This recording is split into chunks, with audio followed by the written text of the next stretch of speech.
ਮਨੁੱਖ ਦੇ ਅੰਦਰ ਮੰਗਣ ਦੀ ਰੁਚੀ ਬੜੀ ਪ੍ਰਬਲ ਹੈ। ਇਹ ਹਮੇਸ਼ਾ ਤੋਂ ਮੰਗਦਾ ਹੋਇਆ ਆਇਆ ਹੈ ਤੇ ਇਸ ਦੀਆਂ ਮੰਗਾਂ ਕਦੇ ਮੁੱਕਦੀਆਂ ਨਹੀਂ। ਕਦੇ ਪ੍ਰਮਾਤਮਾ ਨੂੰ ਧਨ ਮੰਗਦਾ ਹੈ, ਕਦੇ ਤਨ ਮੰਗਦਾ ਹੈ, ਕਦੇ ਦੇਹ ਅਰੋਗਤਾ ਮੰਗਦਾ ਹੈ, ਕਦੇ ਲੰਬੀ ਆਯੂ ਦੀ ਅਰਦਾਸ ਕਰਦਾ ਹੈ ਤੇ ਕਦੇ ਕਹਿੰਦਾ ਸੱਚੇ ਪਾਤਸ਼ਾਹ ਮੇਰੀ ਇੱਜ਼ਤ ਵਧ ਜਾਵੇ, ਮੇਰਾ ਮਾਨ ਸਨਮਾਨ ਸੰਸਾਰ ਦੇ ਅੰਦਰ ਵਧਦਾ ਚਲਾ ਜਾਵੇ। ਮੇਰੇ ਕਹਿਣ ਤੋਂ ਮੁਰਾਦ ਇਹ ਹੈ ਕਿ ਮਨੁੱਖ ਦੀਆਂ ਮੰਗਾਂ ਕਦੇ ਮੁੱਕਦੀਆਂ ਨਹੀਂ। ਇੱਕ ਮੰਗਦੀ ਅਰਦਾਸ ਕਰਦਾ ਹੈ, ਪਰਮਾਤਮਾ ਸੁਣਦਾ ਹੈ, ਇਸ ਦੀ ਮੰਗ ਪੂਰੀ ਕਰ ਦਿੰਦਾ ਹੈ। ਫਿਰ ਦੂਸਰੀ ਮੰਗ ਤਿਆਰ ਹੋ ਜਾਂਦੀ ਹੈ। ਦੂਜੀ ਮੰਗ ਵੀ ਪਰਮਾਤਮਾ ਨੇ ਪੂਰੀ ਕੀਤੀ ਗੁਰੂ ਪਿਆਰਿਓ, ਫਿਰ ਤੀਸਰੀ ਮੰਗ ਇਸ ਦੀ ਤਿਆਰ ਹੋ ਜਾਂਦੀ ਹੈ। ਧੰਨ ਗੁਰੂ ਨਾਨਕ ਦੇਵ ਪਾਤਸ਼ਾਹ ਮਹਾਰਾਜ ਨੇ ਜਪਜੀ ਸਾਹਿਬ ਦੇ ਅੰਦਰ ਆਖ ਦਿੱਤਾ, ਅਸੀਂ ਪਰਮਾਤਮਾ ਤੋਂ ਮੰਗਦੇ ਰਹਿੰਦੇ ਹਾਂ, ਪਰਮਾਤਮਾ ਨੂੰ ਬੇਨਤੀਆਂ ਕਰਦੇ ਹਾਂ, ਪਰਮਾਤਮਾ ਸਾਨੂੰ ਦਾਤਾਂ ਦੇ, ਤੇ ਪਰਮਾਤਮਾ ਵੀ ਸਾਨੂੰ ਦਾਤਾਂ ਦੇ ਹੀ ਜਾਂਦਾ ਹੈ। ਔਰ ਉਸ ਦੀਆਂ ਦਾਤਾਂ ਉਹ ਬੇਕੀਮਤੀ ਹਨ, ਬੇਸ਼ੁਮਾਰ ਹਨ, ਬੇਸ਼ਕੀਮਤੀ, ਉਹਨਾਂ ਦਾ ਕੋਈ ਮੁੱਲ ਨਹੀਂ ਪੈ ਸਕਦਾ। ਪਾਤਸ਼ਾਹ ਜੀ ਨੇ ਆਖ ਦਿੱਤਾ, ਆਖੈ ਮੰਗੈ ਦੇਹ ਦੇਹ ਦਾਤ ਕਰੇ ਦਾਤਾਰ। ਅਸੀਂ ਪ੍ਰਮਾਤਮਾ ਤੋਂ ਮੰਗਦੇ ਹਾਂ, ਆਖਦੇ ਹਾਂ ਪ੍ਰਮਾਤਮਾ ਦਾਤਾਂ ਦੇ, ਸਾਨੂੰ ਦਾਤਾਂ ਦੇ। ਫਿਰ ਅੱਗੇ ਪ੍ਰਮਾਤਮਾ ਸਾਨੂੰ ਦਾਤਾਂ ਦੇ ਹੀ ਜਾਂਦਾ ਹੈ। ਅਣਗਿਣਤ ਦਾਤਾਂ ਪ੍ਰਮਾਤਮਾ ਨੇ ਸਾਨੂੰ ਦਿੱਤੀਆਂ ਹਨ। ਆਖੈ ਮੰਗੈ ਦੇਹ ਦੇਹ ਦਾਤ ਕਰੇ ਦਾਤਾਰ।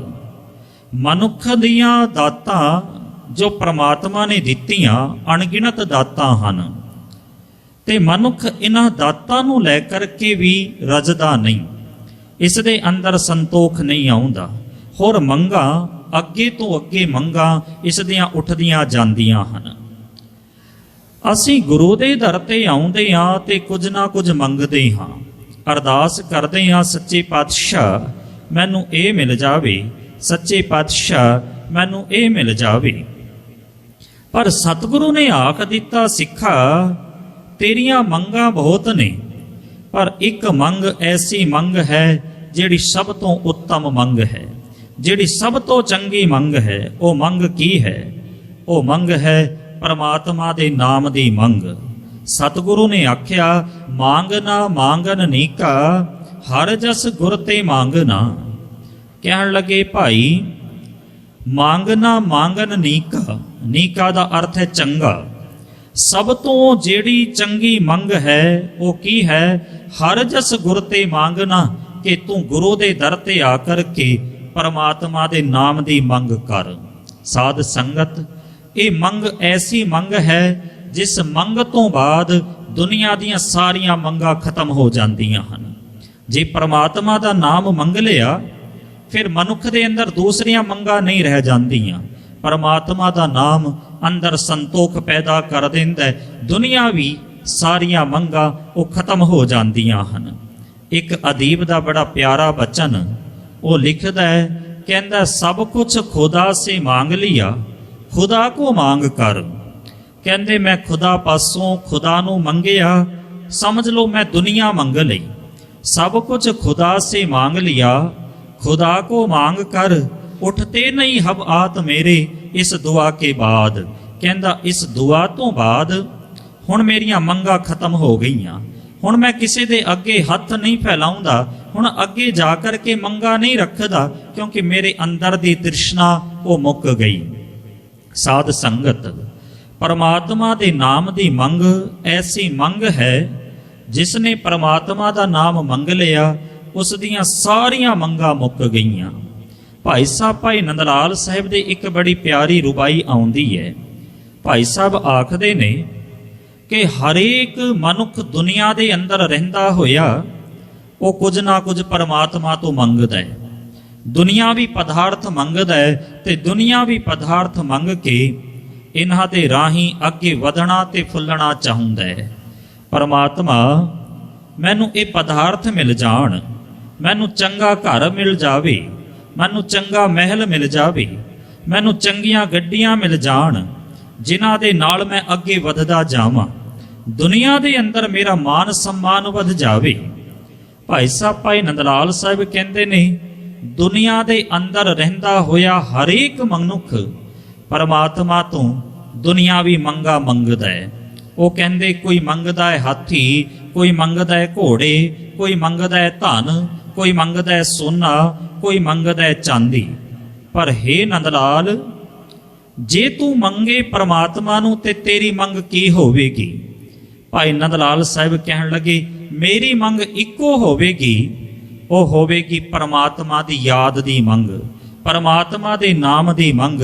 ਉਹਨਾਂ ਦੀ ਬੜੀ ਸੁੰਦਰ ਰੁਬਾਈ ਹੈ। ਕਹਿੰਦੇ ਨੇ ਹਰ ਕਸ ਬਾਹ ਜਹਾਂ ਨਸ਼ਤੋ ਨੁਮਾਵੇਂ ਖਾਹਦ, ਅਸ਼ਪੋ ਸੁਤਰੋ ਪੀਲੋ ਤਿਲਾਵੇਂ ਖਾਹਦ, ਹਰ ਕਸ ਜੇ ਬਰਾਏ ਕੀਸ਼ ਚੀਜ਼ੇ ਖਾਦ, ਗੋਇਆ ਜੇ ਖੁਦਾ ਯਾਦੇ ਖੁਦਾ ਮੇਂ ਖਾਹਦ। ਕਹਿਣ ਲੱਗੇ ਗੋਇਆ, ਜੇ ਤੂੰ ਕੁਝ ਮੰਗਣਾ ਚਾਹੁੰਦਾ ਹੈ ਪਰਮਾਤਮਾ ਤੋਂ ਤਾਂ ਇੱਕ ਚੀਜ਼ ਮੰਗ, ਉਹ ਹੈ ਪਰਮਾਤਮਾ ਦੀ ਯਾਦ। ਹਰ ਕਸ ਬਾ ਜਹਾਂ, ਸੰਸਾਰ ਦੇ ਅੰਦਰ ਹਰੇਕ ਮਨੁੱਖ ਇਹ ਮੰਗਦਾ ਹੈ ਪਰਮਾਤਮਾ ਤੋਂ ਹਰ ਕਸ ਬਾ ਜਹਾਂ ਨਸ਼ਤੋ ਨੁਮਾਵੇਂ ਖਾਹਦ। ਖਾਹਦ ਦਾ ਅਰਥ ਹੈ ਚਾਹੁੰਦਾ ਹੈ, ਮੰਗ ਹੁੰਦੀ ਹੈ ਮਨੁੱਖ ਦੀ ਕਿ ਨਸ਼ਤੋ ਨੁਮਾ, ਕਿ ਪਰਮਾਤਮਾ ਮੈਂ ਸੰਸਾਰ ਦੇ ਅੰਦਰ ਵੱਧਦਾ ਤੇ ਫੁੱਲਦਾ ਰਵਾਂ। ਫਿਰ ਮੰਗਾਂ ਕੀ ਹੁੰਦੀਆਂ ਹਨ? ਭਾਈ ਸਾਹਿਬ ਭਾਈ ਨੰਦ ਲਾਲ ਸਾਹਿਬ ਆਖਦੇ ਨੇ ਅਸ਼ਪੋ ਸੁਤਰੋ ਫੀਲੋ ਤਿਲਾਵੇਂ ਖਾਹਦ। ਅਸ਼ਪੋ ਦਾ ਅਰਥ ਹੈ ਚੰਗੇ ਘੋੜੇ, ਸੁਤਰੋ ਦਾ ਅਰਥ ਹੈ ਚੰਗੇ ਊਠ। ਅੱਗੇ ਗੱਲ ਕਰਦੇ ਨੇ ਫੀਲੋ, ਫੀਲੋ ਦਾ ਅਰਥ ਹੈ ਚੰਗੇ ਹਾਥੀ। ਤਿਲਾ ਦਾ ਅਰਥ ਹੈ ਸੋਨਾ।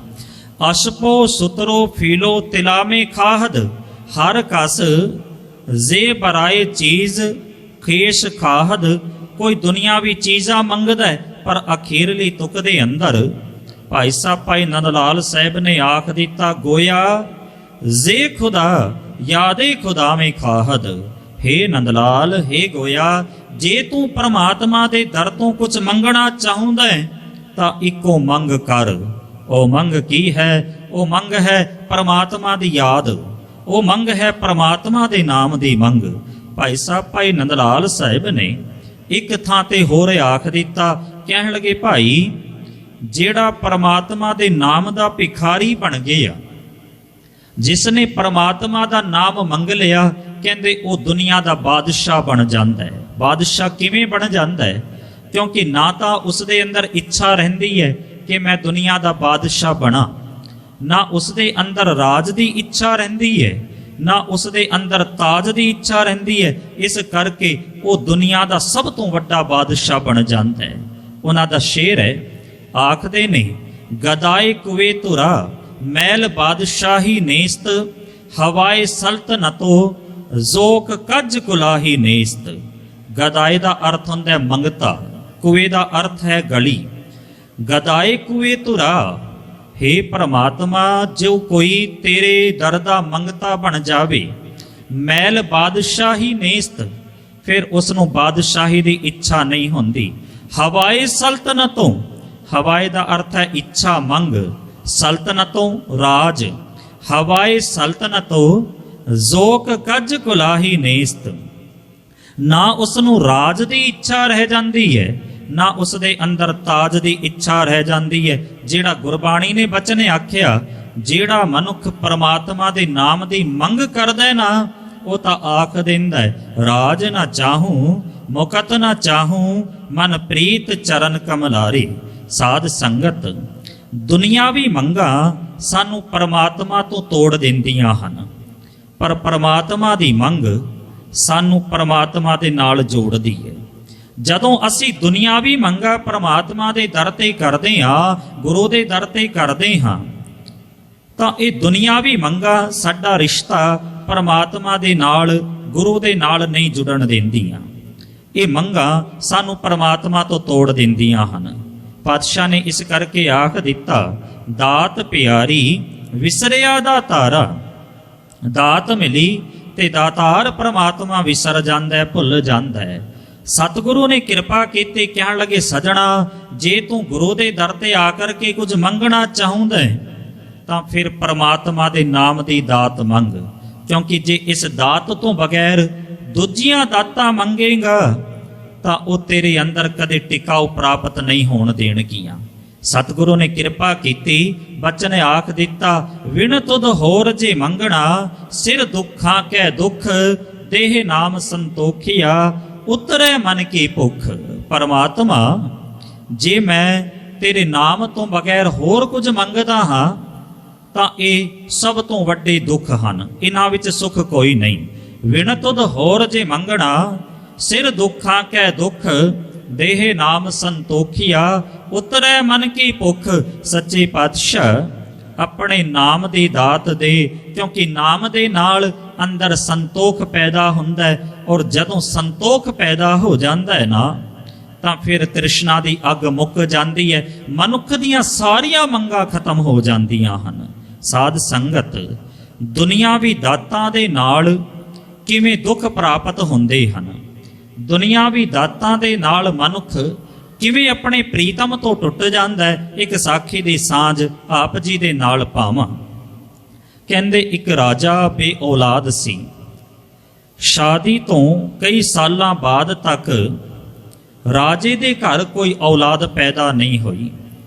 ਰਾਜੇ ਦੀ ਰਾਣੀ ਨੇ ਰਾਜੇ ਨੂੰ ਆਖਿਆ, ਰਾਜਨ, ਪਰਮਾਤਮਾ ਨੇ ਬਹੁਤ ਵੱਡਾ ਰਾਜ ਸਾਨੂੰ ਦਿੱਤਾ ਹੈ, ਪਰ ਅੱਗੇ ਵਾਸਤੇ ਇਸ ਰਾਜ ਦਾ ਵਾਰਿਸ ਕੋਈ ਨਹੀਂ, ਇਸ ਰਾਜ ਦਾ ਅਗਲਾ ਮਾਲਕ ਕੋਈ ਨਹੀਂ। ਕਹਿਣ ਲੱਗੀ, ਰਾਜਾ, ਮੇਰੀ ਇੱਕ ਇੱਛਾ ਹੈ ਕਿ ਤੁਸੀਂ ਦੂਸਰੀ ਸ਼ਾਦੀ ਕਰ ਲਵੋ, ਤਾਂ ਕਰਕੇ ਇਸ ਰਾਜ ਨੂੰ ਇਸ ਦਾ ਅਗਲਾ ਮਾਲਕ ਮਿਲ ਜਾਵੇ। ਰਾਜੇ ਨੇ ਦੂਜੀ ਸ਼ਾਦੀ ਤੋਂ ਇਨਕਾਰ ਕਰ ਦਿੱਤਾ, ਪਰ ਜਦੋਂ ਰਾਣੀ ਨੇ ਜ਼ੋਰ ਪਾਇਆ ਤੇ ਰਾਜੇ ਨੇ ਦੂਸਰੀ ਸ਼ਾਦੀ ਕਰ ਲਈ। ਸਾਧ ਸੰਗਤ, ਰਾਜਾ ਜਦੋਂ ਦੂਸਰੀ ਰਾਣੀ ਨੂੰ ਦਰਬਾਰ ਵਿੱਚ ਲੈ ਕਰਕੇ ਆਉਂਦਾ ਹੈ ਤਾਂ ਪਹਿਲੀ ਰਾਣੀ ਉਸ ਦਾ ਬੜੇ ਚੰਗੇ ਤਰੀਕੇ ਨਾਲ ਸਵਾਗਤ ਕਰਦੀ ਹੈ, ਪਰ ਪਰਮਾਤਮਾ ਦੀ ਕਰਨੀ, ਜਦੋਂ ਇਹ ਦੂਜੀ ਰਾਣੀ ਰਾਜ ਦਰਬਾਰ ਦੇ ਅੰਦਰ ਆਈ, ਇਸਨੇ ਆਉਂਦਿਆਂ ਸਾਰ ਹੀ ਰਾਜੇ ਦੇ ਸਾਹਮਣੇ ਇੱਕ ਸ਼ਰਤ ਰੱਖ ਦਿੱਤੀ ਕਿ ਰਾਜਾ, ਮੈਂ ਤੇਰੇ ਮਹਿਲ ਵਿੱਚ ਤਾਂ ਰਹਿ ਸਕਦੀ ਹਾਂ ਜੇ ਪਹਿਲੀ ਰਾਣੀ ਨੂੰ ਸ਼ਹਿਰ ਤੋਂ ਬਾਹਰ ਕੱਢ ਕੇ ਕਿਸੇ ਝੁੱਗੀ ਦੇ ਅੰਦਰ, ਝੋਪੜੀ ਦੇ ਅੰਦਰ ਵਸਾਇਆ ਜਾਵੇ। ਪਹਿਲੀ ਰਾਣੀ ਨੇ ਇਹ ਸ਼ਰਤ ਮੰਨ ਲਈ ਤੇ ਉਹ ਸ਼ਰਤ ਮੰਨ ਕੇ ਸ਼ਹਿਰ ਤੋਂ ਬਾਹਰ ਇੱਕ ਝੋਪੜੀ ਦੇ ਅੰਦਰ ਰਹਿਣ ਲੱਗੀ। ਸਾਧ ਸੰਗਤ, ਕਈ ਮਹੀਨੇ ਬੀਤ ਗਏ। ਜਦੋਂ ਪਹਿਲੀ ਦੂਜੀ ਰਾਣੀ ਨੂੰ ਇਹ ਪਤਾ ਲੱਗਾ ਕਿ ਪਹਿਲੀ ਰਾਣੀ ਤਾਂ ਝੋਪੜੀ ਦੇ ਅੰਦਰ ਰਹਿ ਕਰਕੇ ਵੀ ਬੜੀ ਖੁਸ਼ ਹੈ, ਬੜੀ ਪ੍ਰਸੰਨ ਹੈ, ਬੜੇ ਆਨੰਦ ਦੇ ਨਾਲ ਆਪਣਾ ਜੀਵਨ ਬਤੀਤ ਕਰਦੀ ਪਈ ਹੈ, ਤੇ ਉਸ ਨੂੰ ਬੜੀ ਪਰੇਸ਼ਾਨੀ ਹੋਈ, ਉਹ ਬੜੀ ਦੁਖੀ ਹੋਈ। ਉਸਨੇ ਆਪਣੀ ਨੌਕਰਾਨੀ ਨੂੰ ਆਖਿਆ ਕਿ ਤੂੰ ਪਤਾ ਕਰਕੇ ਆ, ਪਹਿਲੀ ਰਾਣੀ ਦੇ ਖੁਸ਼ੀ ਦਾ, ਪਹਿਲੀ ਰਾਣੀ ਦੇ ਆਨੰਦ ਦਾ, ਪਹਿਲੀ ਰਾਣੀ ਦੇ ਸੁੱਖ ਦਾ ਰਾਜ਼ ਕੀ ਹੈ। ਨੌਕਰਾਣੀ ਨੇ ਪਤਾ ਕੀਤਾ ਤੇ ਪਤਾ ਕਰਕੇ ਦੂਸਰੀ ਰਾਣੀ ਨੂੰ ਆ ਕਰਕੇ ਦੱਸਦੀ ਹੈ, ਰਾਣੀ ਸਾਹਿਬਾ, ਪਹਿਲੀ ਰਾਣੀ ਦੀ ਖੁਸ਼ੀ ਦਾ, ਪਹਿਲੀ ਰਾਣੀ ਦੇ ਆਨੰਦ ਦਾ ਇੱਕੋ ਹੀ ਰਾਜ਼ ਹੈ। ਕਹਿਣ ਲੱਗੀ, ਕੀ? ਕਹਿੰਦੀ ਹੈ, ਪਹਿਲੀ ਰਾਣੀ ਦੇ ਕੋਲ ਇੱਕ 9 ਲੱਖਾ ਹਾਰ ਹੈ, ਜਿਹੜਾ ਹੀਰੇ ਤੇ ਮੋਤੀਆਂ ਦੇ ਨਾਲ ਜੜਿਆ ਹੋਇਆ ਹੈ। ਜੇ ਪਹਿਲੀ ਰਾਣੀ ਤੋਂ ਉਸ ਦਾ ਉਹ ਹਾਰ ਖਰੀਦ ਲਿਆ ਜਾਵੇ ਨਾ, ਤਾਂ ਫਿਰ ਉਸ ਦੀਆਂ ਸਾਰੀਆਂ ਖੁਸ਼ੀਆਂ ਅਲੋਪ ਹੋ ਜਾਣਗੀਆਂ। ਦੂਜੀ ਰਾਣੀ ਆਪਣੀ ਨੌਕਰਾਣੀ ਨੂੰ ਆਖਦੀ ਹੈ ਕਿ ਤੂੰ ਉਸ ਤੋਂ ਸੌਦਾ ਕਰ, ਜੋ ਮੰਗੇਗੀ ਮੈਂ ਉਸ ਹਾਰ ਦੀ ਕੀਮਤ ਉਹ ਦੇ ਦੇਵਾਂਗੀ। ਸਾਧ ਸੰਗਤ, ਨੌਕਰਾਣੀ ਜਾਂਦੀ ਹੈ ਪਹਿਲੀ ਰਾਣੀ ਦੇ ਕੋਲ ਤੇ ਜਾ ਕਰ ਕੇ ਆਖਦੀ ਹੈ ਕਿ ਦੂਜੀ ਰਾਣੀ ਤੇਰਾ ਹਾਰ ਖਰੀਦਣਾ ਚਾਹੁੰਦੀ ਹੈ, ਤੂੰ ਇਸ ਹਾਰ ਦੇ ਬਦਲੇ ਕੀ ਲਏਂਗੀ ਦੱਸ। ਪਹਿਲੀ ਰਾਣੀ ਆਖਦੀ ਹੈ ਕਿ ਜੇ ਦੂਜੀ ਰਾਣੀ ਮੇਰਾ ਹਾਰ ਖਰੀਦਣਾ ਚਾਹੁੰਦੀ ਹੈ ਤਾਂ ਮੈਂ ਇਸ ਦੇ ਬਦਲੇ ਕੇਵਲ ਤੇ ਕੇਵਲ ਰਾਜਾ ਦੇ ਇੱਕ ਦਿਨ ਦੇ ਦਰਸ਼ਨ ਚਾਹੁੰਦੀ ਹਾਂ, ਕਿ ਰਾਜਾ ਦੇ ਇੱਕ ਦਿਨ ਦੇ ਦਰਸ਼ਨ ਕਰ ਲਿੱਤੇ ਜਾਣ ਤੇ ਮੈਂ ਹਾਰ ਇਹ ਦੂਜੀ ਰਾਣੀ ਨੂੰ ਦੇ ਦੇਵਾਂਗੀ। ਸਾਧ ਸੰਗਤ, ਜਦੋਂ ਦੂਜੀ ਰਾਣੀ ਨੂੰ ਇਸ ਗੱਲ ਦਾ ਪਤਾ ਲੱਗਾ, ਉਹ ਬੜੀ ਖੁਸ਼ੀ ਹੋਈ। ਕਹਿਣ ਲੱਗੇ, ਇਹ ਤਾਂ ਬੜਾ ਸਸਤਾ ਸੌਦਾ ਹੈ, ਰਾਜੇ ਦੇ ਇੱਕ ਦਿਨ ਦੇ ਦਰਸ਼ਨ ਤੇ 9 ਲੱਖਾ ਹਾਰ ਮੈਨੂੰ ਪ੍ਰਾਪਤ ਹੋ ਜਾਵੇਗਾ। ਉਸਨੇ ਇਜਾਜ਼ਤ ਦੇ ਦਿੱਤੀ। ਗੁਰੂ ਪਿਆਰਿਓ, ਪਹਿਲੀ ਰਾਣੀ ਰਾਜ ਦਰਬਾਰ ਵਿੱਚ ਆਉਂਦੀ ਹੈ, ਰਾਜਾ ਦੇ ਦਰਸ਼ਨ ਕਰਦੀ ਹੈ, ਮੱਥਾ ਟੇਕਦੀ ਹੈ, ਉਸਦੇ ਚਰਨ ਚੁੰਮਦੀ ਹੈ ਤੇ ਰਾਜੇ ਦਾ ਧੰਨਵਾਦ ਕਰਦੀ ਹੈ। ਰਾਜਾ ਕਹਿਣ ਲੱਗਾ, ਰਾਣੀ ਜੇ ਤੂੰ ਧੰਨਵਾਦ ਕਰਨੀ ਚਾਹੁੰਦੀ ਹੈ ਤਾਂ ਦੂਜੀ ਰਾਣੀ ਦਾ ਕਰ, ਜਿਸ ਨੇ ਤੈਨੂੰ ਦਰਸ਼ਨਾਂ ਦੀ ਇਜਾਜ਼ਤ ਦਿੱਤੀ। ਹੁਣ ਜਦੋਂ ਰਾਜੇ ਨੇ ਇਹ ਕਿਹਾ ਕਿ ਦੂਜੀ ਰਾਣੀ ਦਾ ਧੰਨਵਾਦ ਕਰ, ਤੇ ਪਹਿਲੀ ਰਾਣੀ ਨੇ ਆਖ ਦਿੱਤਾ, ਰਾਜਾ ਮੈਂ ਉਸ ਦਾ ਕਾਹਦਾ ਧੰਨਵਾਦ ਕਰਾਂ? ਉਸਨੇ ਤਾਂ ਮੇਰਾ 9 ਲੱਖਾਂ ਹਾਰ ਲੈ ਕਰਕੇ ਤੁਹਾਡੇ ਇੱਕ ਦਿਨ ਦੇ ਦਰਸ਼ਨਾਂ ਦੀ ਇਜਾਜ਼ਤ ਦਿੱਤੀ ਹੈ। ਗੁਰੂ ਪਿਆਰਿਓ, ਜਦੋਂ ਰਾਜੇ ਨੂੰ ਇਹ ਪਤਾ ਲੱਗਾ ਕਿ ਇੱਕ ਦਿਨ ਦੇ ਦਰਸ਼ਨਾਂ ਦੀ ਕੀਮਤ ਪਹਿਲੀ ਰਾਣੀ ਦਾ 9 ਲੱਖਾਂ ਹਾਰ ਹੈ, ਤੇ ਰਾਜੇ ਨੇ ਆਖ ਦਿੱਤਾ, ਰਾਣੀ ਦੂਜੀ ਰਾਣੀ ਨੂੰ ਉਸ ਦਾ ਹਾਰ ਮੁਬਾਰਕ ਤੇ ਤੈਨੂੰ ਤੇਰਾ ਪਤੀ ਮੁਬਾਰਕ। ਉਹ ਅੱਜ ਤੋਂ ਬਾਅਦ ਮੇਰੀ ਰਾਣੀ ਨਹੀਂ ਤੇ ਨਾ ਹੀ ਉਹ ਮੇਰੇ ਮਹਿਲ ਦੇ ਅੰਦਰ ਰਹਿ ਸਕਦੀ ਹੈ। ਗੁਰੂ ਪਿਆਰਿਓ, ਜਦੋਂ ਦੂਜੀ ਰਾਣੀ ਨੂੰ ਇਸ ਗੱਲ ਦਾ ਪਤਾ ਲੱਗਾ, ਉਹ ਬੜੀ ਦੁਖੀ ਹੋਈ ਤੇ ਹਾਰ ਨੂੰ ਹੱਥ ਵਿੱਚ ਲੈ ਕਰਕੇ ਆਖਦੀ ਹੈ, ਇਹ ਹਾਰ ਤੇਰੇ ਕਾਰਨ, ਤੇਰੀ ਮੰਗ ਦੇ ਕਾਰਨ ਅੱਜ ਮੈਂ ਆਪਣੇ ਪਤੀ ਪਰਮੇਸ਼ਰ ਤੋਂ ਟੁੱਟ ਗਈ ਹਾਂ। ਅੱਜ ਮੈਂ ਰਾਣੀ ਤੋਂ ਨੌਕਰਾਣੀ ਬਣ ਗਈ ਹਾਂ, ਕਿਉਂਕਿ ਮੈਂ ਆਪਣੇ ਰਾਜੇ ਦੀ ਸਾਰ ਨਹੀਂ ਜਾਣੀ, ਮੈਂ ਉਸ ਦੀ ਮੰਗ ਨਹੀਂ ਕੀਤੀ, ਮੈਂ ਤੇਰੀ ਮੰਗ ਵਿੱਚ ਜੁੜੀ ਰਹਿ ਗਈ ਹਾਂ। ਸਾਧ ਸੰਗਤ, ਇੱਕ ਕਵੀ ਹੋਏ ਨੇ ਗੁਰੂ ਅਰਜਨ ਦੇਵ ਮਹਾਰਾਜ ਜੀ ਦੇ ਟਾਈਮ, ਭਾਈ ਚੂੜ ਸਿੰਘ। ਉਹਨਾਂ ਨੇ ਇਸ ਰਾਣੀ ਦੇ ਹਾਰ ਦੀ ਗੱਲ ਜਿਹੜੀ ਹੈ ਆਪਣੀ ਕਵਿਤਾ ਦੇ ਅੰਦਰ 4 ਕੁ ਸਤਰਾਂ ਲਿਖੀਆਂ, ਉਹ ਬੜੀਆਂ ਪਿਆਰੀਆਂ। ਉਹ ਲਿਖਦੇ ਨੇ, ਸ਼ਾਲਾ ਹਾਰ ਟੁੱਟੇ ਅਧ ਵਿੱਚੋਂ ਤੇਰੇ ਥੀਵਨ ਲਾਲ ਅਜਾਈ, ਜੇ ਹਾਰਾ ਜੇ ਜਾਣਾ ਹਾਰੀ ਨੂੰ ਹਾਰ ਹਰਿੰਦਾ, ਮੈਂ ਹਾਰੇ ਹੱਥ ਨਾ ਲਾਈ। ਕਹਿਣ ਲੱਗੇ ਕਿ ਹੁਣ ਹਾਰ ਪਕੜਿਆ ਹੋਇਆ ਹੈ ਦੂਜੀ ਰਾਣੀ ਨੇ, ਜਿਹੜੀ ਰਾਣੀ ਤੋਂ ਨੌਕਰਾਣੀ ਬਣ ਗਈ, ਜਿਹੜੀ ਮਹਿਲਾਂ ਤੋਂ ਕੱਢ ਦਿੱਤੀ ਗਈ, ਤੇ ਉਹ ਹਾਰ ਨੂੰ ਪਕੜ ਕੇ ਤੋੜਦੀ ਹੈ ਤੇ ਤੋੜ ਕਰਕੇ ਇੱਕ ਇੱਕ ਬੀਜ ਪੈਰਾਂ ਦੇ ਥੱਲੇ ਮੋਤੀਆਂ ਦਾ ਮਸਲਦੀ ਹੈ ਤੇ ਆਖਦੀ ਹੈ, ਇਹ ਹਾਰ ਜੇ ਮੈਨੂੰ ਪਤਾ ਹੁੰਦਾ ਤੇਰੀ ਮੰਗ ਦੇ ਕਾਰਨ ਮੈਂ ਆਪਣੇ ਪ੍ਰੀਤਮ ਤੋਂ ਟੁੱਟ ਜਾਵਾਂਗੀ, ਮੈਂ ਰਾਣੀ ਤੋਂ ਨੌਕਰਾਣੀ ਬਣ ਜਾਵਾਂਗੀ, ਤੇਰੀ ਮੰਗ ਮੈਂ ਕਦੇ ਵੀ ਨਾ ਕਰਦੀ। ਸ਼ਾਲਾ ਹਾਰ ਟੁੱਟੇ ਅਧ ਵਿੱਚੋਂ ਤੇਰੇ ਥੀਵਨ ਲਾਲ ਅਜਾਈ, ਜੇ ਜਾਣਾ ਹਾਰੀ ਨੂੰ ਹਾਰ ਹਰਿੰਦੀ, ਮੈਂ ਹਾਰੇ ਹੱਥ ਨਾ ਲਾਈ। ਕਹਿਣ ਲੱਗੇ, ਇੱਕ ਦੁਹਾਗਬਿਆ ਮਸਲਤ ਜਗਦੀ, ਹੋਂ ਕਿਸ ਨੂੰ ਆਖ ਸੁਣਾਈ, ਚੂੜਾ ਮਨ ਵਧਿੰਦੀਆਂ ਮਾਰਾ, ਮੈਂ ਲੁੱਟੀ ਹਾਂ ਬੇਪਰਵਾਹੀ। ਕਹਿੰਦੇ ਮੈਂ ਦੁਨੀਆ ਦੀ ਮੰਗ ਦੇ ਕਾਰਨ, ਇਸ ਹਾਰ ਦੀ ਮੰਗ ਦੇ ਕਾਰਨ ਆਪਣੇ ਰਾਜੇ ਤੋਂ ਟੁੱਟ ਗਈ, ਮੈਂ ਰਾਣੀ ਤੋਂ ਨੌਕਰਾਣੀ ਬਣ ਗਈ। ਸਾਧ ਸੰਗਤ, ਮੇਰੇ ਕਹਿਣ ਤੋਂ ਮੁਰਾਦ ਇਹ ਹੈ, ਜਿਹੜਾ ਦੁਨਿਆਵੀ ਮੰਗਾਂ ਨੂੰ ਮੁੱਖ ਰੱਖਦਾ ਹੈ ਉਹ ਪਰਮਾਤਮਾ ਤੋਂ ਟੁੱਟ ਜਾਂਦਾ ਹੈ, ਪਰ ਜਿਹੜਾ ਪਰਮਾਤਮਾ ਦੇ ਨਾਮ ਨੂੰ ਮੁੱਖ ਰੱਖਦਾ ਹੈ, ਪਰਮਾਤਮਾ ਦੇ ਨਾਮ ਦੀ ਮੰਗ ਰੱਖਦਾ ਹੈ, ਉਹ ਪਰਮਾਤਮਾ ਨਾਲ ਜੁੜ ਜਾਂਦਾ ਹੈ। ਜਿਸ ਨੇ ਪਰਮਾਤਮਾ ਦੇ ਨਾਮ ਦੀ ਮੰਗ ਲਈ, ਉਸ ਦੀਆਂ ਦੁਨੀਆ ਦੀਆਂ ਸਾਰੀਆਂ ਮੰਗਾਂ ਖਤਮ ਹੋ ਜਾਂਦੀਆਂ ਹਨ। ਇਸ ਕਰਕੇ ਸਤਿਗੁਰੂ ਨੇ ਸਾਨੂੰ ਸਾਵਧਾਨ ਕਰ ਦਿੱਤਾ। ਕਹਿਣ ਲੱਗੇ, ਸਿੱਖਾ ਮੰਗ ਤੂੰ ਵੀ ਗੁਰੂ ਦੇ ਦਰ ਤੇ ਆ ਕਰਕੇ, ਪਰ ਮੰਗਣਾ ਕੀ ਹੈ? ਮੰਗੋ ਦਾਨ ਠਾਕੁਰ ਨਾਮ, ਅਵਰ ਕਛੂ ਮੇਰੇ ਸੰਗ ਨਾ ਚੱਲੈ, ਮਿਲੇ ਕਿਰਪਾ ਗੁਣ ਗਾਮ। ਤੂੰ ਵੀ ਮੰਗ ਕਰ ਸਤਿਗੁਰੂ ਦੇ ਦਰ ਤੇ, ਕੀ ਮੰਗ ਕਰ ਵਿਸਰ ਨਾਹੀ ਦਾਤਾਰ, ਆਪਣਾ ਨਾਮ ਦੇਹੋ ਗੁਣ ਗਾਵਾਂ ਦਿਨ ਰਾਤ, ਨਾਨਕ ਚਾਉ ਇਹੋ।